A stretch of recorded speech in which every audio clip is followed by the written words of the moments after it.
I just gotta big up this dude. His name is Crank Lucas. Crank Lucas. Go! First up, we got a portrait of a moon, and it's blue, and it's over top a pool, and it's shining like a diamond. It was painted with a spoon, and the artist killed 20 people with a harpoon, and damn. So this is how I got 30 million views, thanks to Busta Rhymes. So the crazy thing is, Busta Rhymes is actually who got me started rapping.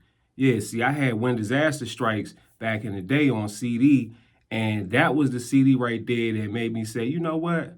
I think I can do this. I think I can come up with some bars.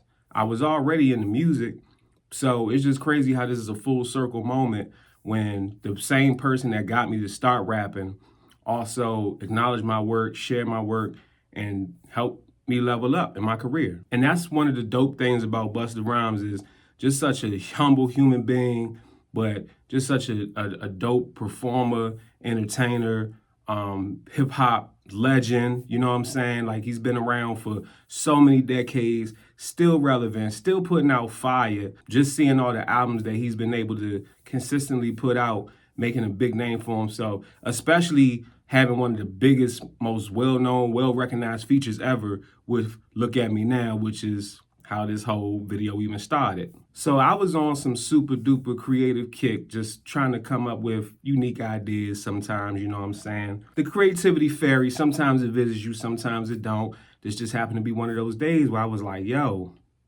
Busta Rhymes raps fast. But what if he was an auctioneer? Oh, that's a dope idea.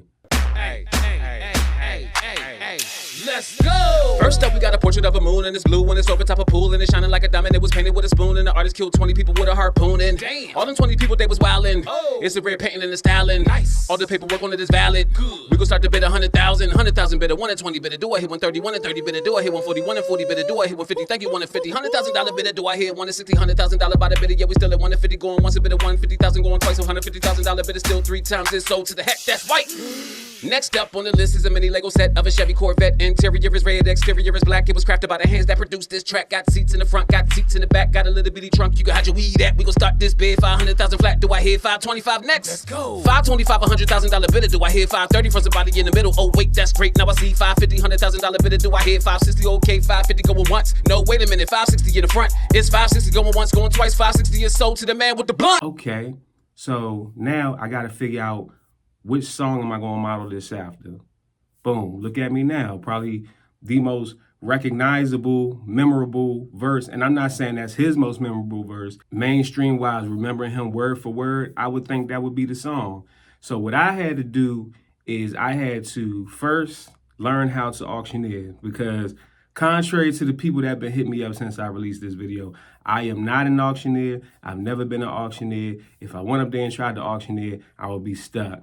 I wouldn't be paying attention to who's putting up what bid or what's going on. You know what I'm saying? This was something that I learned and something that I wrote.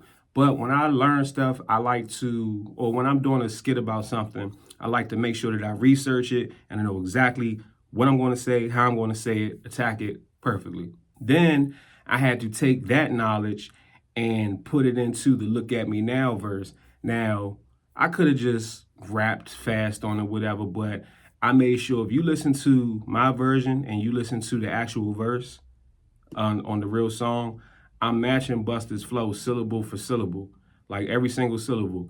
It ain't rhyme for rhyme. I'd be a bad motherfucker if I could do that. But syllable for syllable, I'm matching every single syllable and word in that verse. So that's what also makes it so dope.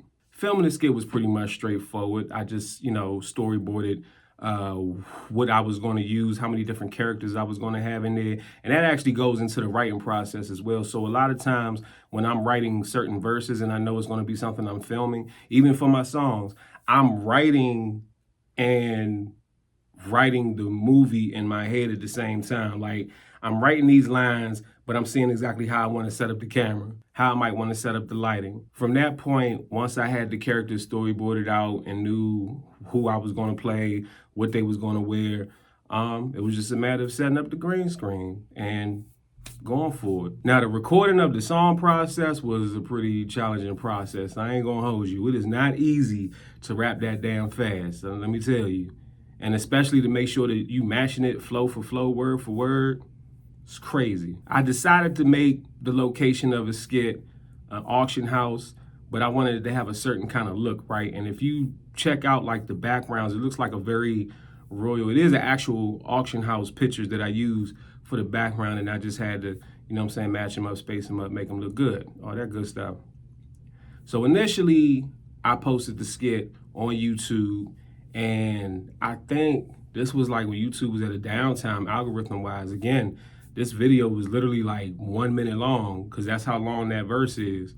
I'm not doing no Chris Brown and Lil Wayne and Busta Rhymes, all as 3 different auctioneers. Nah, you crazy. Y'all know how much work goes into this? And just to produce a 1 minute video, it's a lot. So once that came out, YouTube, very mild success. Instagram at the time, I wasn't even really focused heavily on posting up reels, but I should have done that.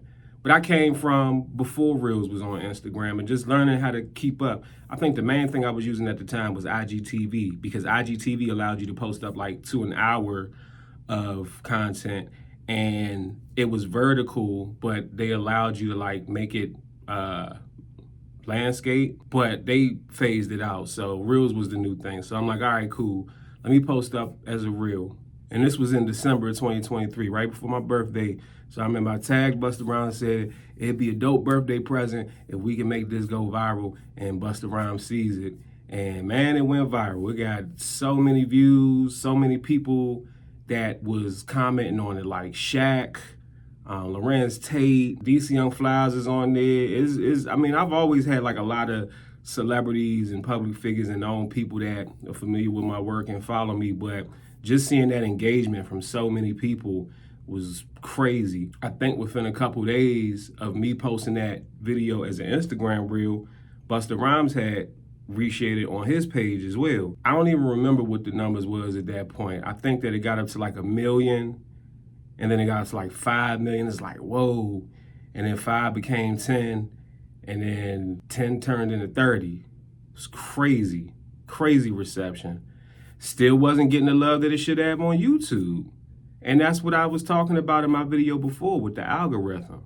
This is why it's important that y'all come to my page. Y'all make sure you click the subscription tag when you open up the YouTube so you can actually see the pages that you're actually subscribed to. Stay off that home page. It's cool for discovery, but make sure that you flipping back and forth, because we need to let this algorithm know that we want to see the people that we actually subscribe to.